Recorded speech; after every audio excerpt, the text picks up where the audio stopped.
Sometimes we make small mistakes which can prove to be expensive. Sometimes we have a lot of our strengths working for us, and yet we have this little flaw in our personality or in our behavior that can impact our growth. Today, I want to talk about one such flaw.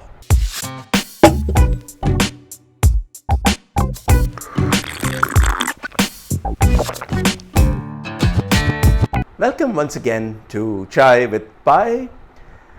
Has it sometimes happened to you that you've just come out of a meeting and you take great pride in describing to people what actually happened in that meeting? And you go into graphic detail of who said what and how he pushed himself on the chair and how she then thumped the desk as she spoke. Do you find yourself doing that?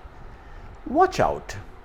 One of the things leaders look for in their colleagues is the ability to keep things confidential, is the ability to keep a secret a secret. What happens to some of us is that we don't always recognize that something might be confidential or something might be a secret. But by letting it out, we betray the confidence that somebody might have in us. And I think that is something we all need to watch out for. Do you think it's something you do? Do you find yourselves telling your teams or your colleagues about something that the boss said to you? Do you find revealing those little secrets which you could argue aren't really secrets, so why not share it with other people?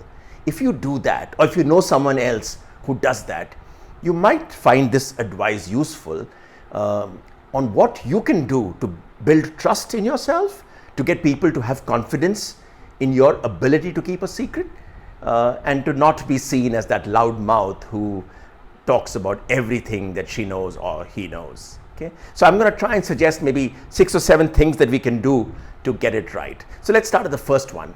Don't gossip. Okay? Resist the temptation to gossip.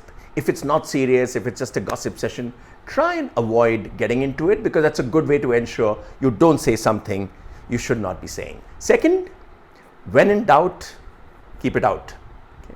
If you're not sure whether something should be shared or not, and if that doubt has crept into your mind, the answer is no.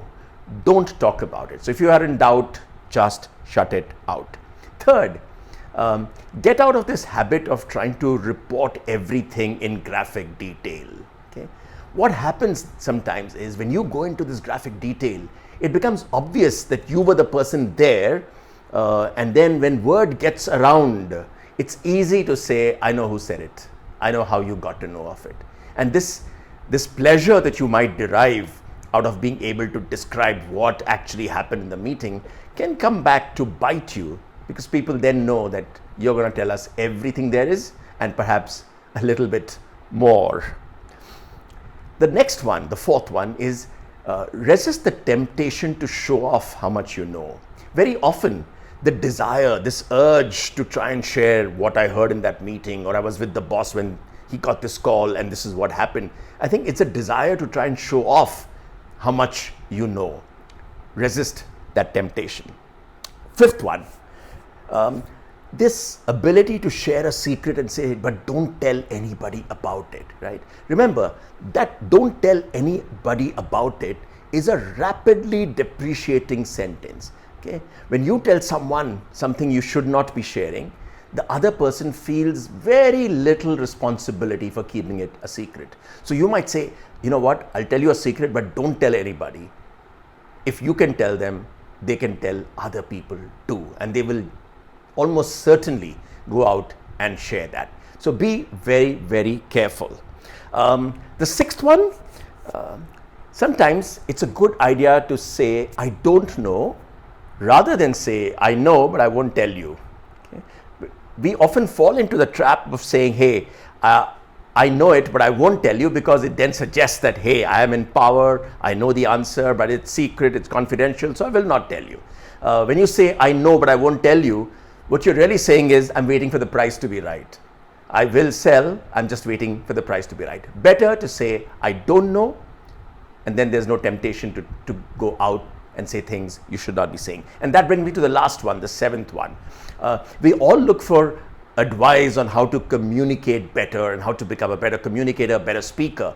I think the best advice you can get for becoming a better communicator is to learn when to keep your mouth shut.